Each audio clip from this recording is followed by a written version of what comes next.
சிரந்தி ராஜபக்சவை சிஐடிக்கு கொண்டு வந்தது வரலாற்று சிறப்புமிக்க நாள். ஆளும் கட்சி எம்பி பெருமிதம். சுதந்திர தினமான இன்று தமிழர் பகுதிகளில் கரிநாள் போராட்டம். நாமல் ராஜபக்ச பல்கலை அனுமதிக்கு வழங்கிய சிபாரிசு கடிதம் பகிரங்கப்படுத்திய பிமல் ரத்நாயக்க. அனுரு அரசாங்கம் குறித்து வாசுதேவ நாணயக்கார வைத்துள்ள நம்பிக்கை.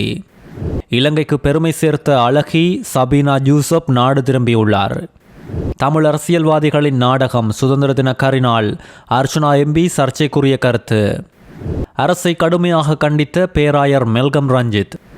செய்திகளை தொடர்ச்சியாகவும் தெளிவாகவும் தெரிந்து கொள்ள நியூஸ் ஒன் அப்டேட் சேனலை சப்ஸ்கிரைப் செய்யுங்கள். செய்திகள் தொடர்பான உங்கள் கருத்துக்களை கமெண்ட்ஸில் தெரிவிக்கலாம். முதல் தடவை வரலாற்றில் மஹிந்தவின் மனைவி சிரந்தி ராஜபக்ச குற்றப்புலனாய்வு துறைக்கு வருகை தந்து வாக்குமூலம் அளித்த நேற்றைய நாள் வரலாற்று சிறப்புமிக்க நாள் என ஆளும் கட்சி நாடாளுமன்ற உறுப்பினர் மருத்துவர் நஜீத் இந்திகா தெரிவித்துள்ளார். முன்னாள் ஜனாதிபதி மஹிந்த ராஜபக்சவின் மனைவி நிதி குற்றப்பிரிவுக்கு சென்றார். இன்று சிராந்தி ஒரு புலனாய்வு நிறுவனத்திற்கு சென்று வாக்குமூலம் கொடுப்பது என்பது இதுவே முதன்முறை. இது நல்லதுக்கான விஷயம் என்றும் தெரிவித்துள்ளார். முன்பு அவர் ஒரு முறை வாக்குமூலம் அளித்தார். அது 2015 ஜூன் 1 அந்த வாக்குமூலம் பக்கத்து வீட்டு சபாநாயகரின் அதிகாரப்பூர்வ இல்லத்தில் வழங்கப்பட்ட வாக்குமூலம். அது மாத்திரமில்லாது நாமல் ராஜபக்ச குற்றப்புலனாய்வு துறைக்கு சென்றிருந்தார். அவரை சுற்றி சுமார் 50 பேர் கூடி கடும் வியர்வையோடு களைப்பாக வெளியேறினார் என்றும் நஜித் இந்திகா நாடாளுமன்றத்தில் உரையாற்றும் போது தெரிவித்துள்ளார். இலங்கையின் சுதந்திர தினம் இன்று பல இடங்களில் கொண்டாடப்பட்டாலும் தமிழ் மக்களின் கருப்பு தினமாக அறிவிக்கும் பேரணி கிளிநொச்சியில் இன்று நடைபெற்றது. கிளிநொச்சியில் உள்ள கந்தசுவாமி கோயில் முன்பாக ஆரம்பித்த இந்த பேரணி டிப்போ சந்தி வரை நகர்ந்து சிவில் சமூக அமைப்புகளின் கூட்டமைப்பால் கருப்பு தின பிரகடனத்தோடு முடிந்துள்ளது.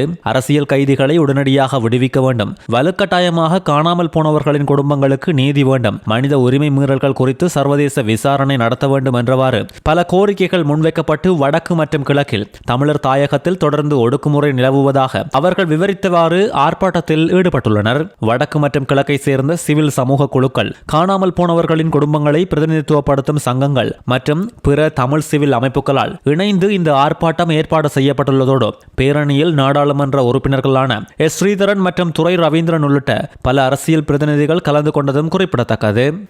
அமைச்சர் பிமல் ரத்நாயக்க நேற்றைய நாடாளுமன்ற அமர்வில் பல்கலைக்கழக மானியங்கள் ஆணைக்குழுவை புறக்கணித்துவிட்டு அரசியல்வாதிகள் ஊடாக பல்கலைக்கழகம் சென்றால் நாட்டின் எதிர்காலம் என்னவாகும் என வலியுறுத்தியுள்ளார். அரச சேவை இன்று அரசியல் மயப்படுத்தப்பட்டுள்ளது என அரச சேவையாளர்களுக்காக குரல் கொடுக்கும் நாமல் ராஜபக்ச அவர்களின் ஆட்சி நேரம் பல்கலைக்கழக உள்ளீர்ப்புக்கும் சிபாரிசு கடிதம் கொடுத்துள்ளார். ஜனாதிபதி செயலகத்தின் முன்பு போராட்டத்தில் ஈடுபட்ட அபிவிருத்தி உத்தியோகத்தர்கள் ஜனாதிபதியுடன் பேச்சுவார்த்தையில் ஈடுபட்டு போட்டி பரீட்சை எழுதுவதற்கு இணக்கம் தெரிவித்துள்ளதோடு போராட்டத்தை கைவிட்டுள்ளார்கள். அபிவிருத்தி உத்தியோகத்தர்களுக்கு சேவை அடிப்படையில் பிரச்சனை இருக்கு என்பது எங்களுக்கு நன்றாக தெரியும். இவர்கள் போராட்டத்தில் ஈடுபட்ட நேரம் வங்குரோத்து நிலை அடைந்துள்ள அரசியல்வாதிகள் அவர்களிடம் சென்று அவர்களை தூண்டிவிட்டு தமது அரசியல் செல்வாக்கை தக்க வைத்துக் கொள்ள முயற்சி செய்தார்கள் என்பதுதான் உண்மை. எதிர்க்கட்சி தலைவர் சஜித் பிரேமதாச தான் ஆட்சிக்கு வந்தவுடன் அபிவிருத்தி உத்தியோகத்தர்களுக்கு நிரந்தர நியமனத்தை ரத்தத்தால் எழுதி கொடுப்பதாக முன்பு தெரிவித்திருந்தார். எதிர்க்கட்சி தலைவர் ரத்தம் சொட்டுவதை தடுத்த ஜனாதிபதிக்கு நன்றி தெரிவித்துக் கொள்கிறோம். கடந்த காலங்களில் எவ்வாறு அரச நியமனங்கள் வழங்கப்பட்டது என்பது அனைவருக்கும் தெரிந்த விடயம். அரச சேவையை சிறந்த முறையில் மாற்றியமைக்க வேண்டும். அரசியல்வாதிகளின் பரிந்துரைக்கு அமைய நியமனங்களை வழங்கும் கலாச்சாரம் முடிவுக்கு கொண்டு வர வேண்டும் என்றும் பிமல் ரத்நாயக்க இதன் போது தெரிவித்துள்ளார். ஜனாதிபதி அனுரு அரசாங்கத்தின் மீது நம்பிக்கை கொண்டுள்ளதாக முன்னாள் அமைச்சரும் நவசம சமாஜ கட்சியின் தலைவருமான வாசுதேவ நாணயக்காரன் நேற்று தெரிவித்துள்ளார். நாட்டில் இனவாதத்தை இல்லாது செய்ய இந்த அரசாங்கம் நடவடிக்கை எடுக்கும். அதற்கான நம்பிக்கையை அரசாங்கம் இப்பொழுது வெளிப்படுத்தியுள்ளது.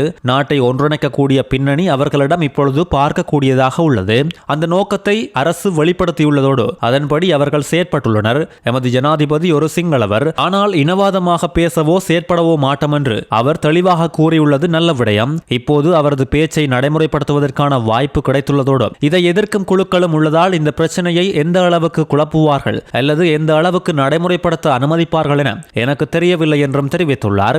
ஜனாதிபதியுடனான குழுவினரின் குறைபாடுகளை ஒதுக்கி வைத்துவிட்டு நேர்மறையானவற்றை மட்டும் எண்ணுவோம். இதுவரை வந்த அரசாங்கங்களிலிருந்து அனுரு அரசாங்கம் முற்றிலும் வேறுபட்டது என்றும், எனவே இந்த மாற்றத்தை ஒரு நேர்மறையான மாற்றமாக மாற்ற முயற்சிப்போம் எனவும் இவர் தெரிவித்துள்ளார். அமெரிக்காவின் லாஸ் வேகாஸில் நடந்த சர்வதேச திருமணமான பெண்களுக்கான அழகி போட்டியில் வெற்றி பெற்று இலங்கைக்கு பெருமை சேர்த்த சபீனா ஜூசப் கட்டுநாயக்க பண்டாரநாயக்க சர்வதேச விமான நிலையத்தை இன்று அதிகாலை வந்தடைந்துள்ளார். 60 நாடுகளின் போட்டியாளர்கள் பங்கு பெற்றிய இந்த போட்டியில் சபீனா ஜூசப் 3வது இடத்தை பிடித்து இலங்கைக்கு பெருமை சேர்த்துள்ளதோடு மிஸ் போட்டோ ஜீனி என்ற பட்டத்தையும் பெற்றுள்ளார். போட்டித் தொடரின் தேசிய பணிப்பாளர் சந்திமால் ஜெயசிங்க, பயிற்சியாளர் ருக்மல் சேனநாயக்க மற்றும் ஏராளமான ஆதரவாளர்கள் இவரை மலர் மாலை அணிவித்து இன்று வரவேற்றுள்ளனர். சபீனா ஜூசப் கடந்த 2025ஆம் ஆண்டு அக்டோபரில் திருமதி இலங்கை பட்டத்தை வென்றிருந்ததோடு 2 குழந்தைகளின் தாய் என்பதும் குறிப்பிட வேண்டியது. நீர்கொழும்பை பிறப்பிடமாக கொண்ட இவர் சர்வதேச அரங்கில் இலங்கையின் பெருமையை நிலைநாட்டியமைக்கு பல்வேறு தரப்பினரும் வாழ்த்துக்களை தெரிவித்து வருகின்றனர். நிலக்கரி டெண்டர் குறித்து இப்பொழுது நிலவும் பிரச்சனைகள் தொடர்பில் சம்பந்தப்பட்ட அமைச்சர் பதவி விலகவே கூடாது என்று மக்கள் விடுதலை முன்னணியின் பொதுச் செயலாளர் டில்வின் சில்வா தெரிவித்துள்ளார். அரசு தொலைக்காட்சியொன்றில் தெரிவிக்கும் போதே இவ்வாறு தெரிவித்துள்ள டில்வின் சில்வா, பதவி விலகல் என்பது ஒரு தனிப்பட்ட முடிவு. தற்போதைய அரசாங்கத்தின் கீழ் நிலக்கரி இறக்குமதி செயல்முறை வெளிப்படை தன்மையுடனேயே மேற்கொள்ளப்படுகின்றது.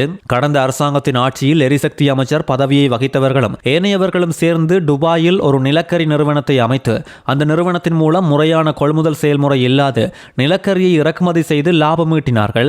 தற்போதைய அனுர அரசாங்கம் அந்த முறையை மாற்றி முறையான டெண்டர் நடைமுறையை அறிமுகப்படுத்தியுள்ளதோடு குறைந்த விலையை சமர்ப்பித்த நிறுவனத்திற்கே ரெண்டர் வழங்கப்பட்டுள்ளது. சம்பந்தப்பட்ட முன்னாள் அரசியல்வாதிகளோடு தொடர்புடைய நிறுவனம் இந்த முறை டெண்டரை இழந்துள்ளதால் இவர்கள் பல்வேறு கதைகளை உருவாக்கி அரசின் மீது குற்றங்களை சாட்டி வருகின்றதாக தெரிவித்துள்ளார்.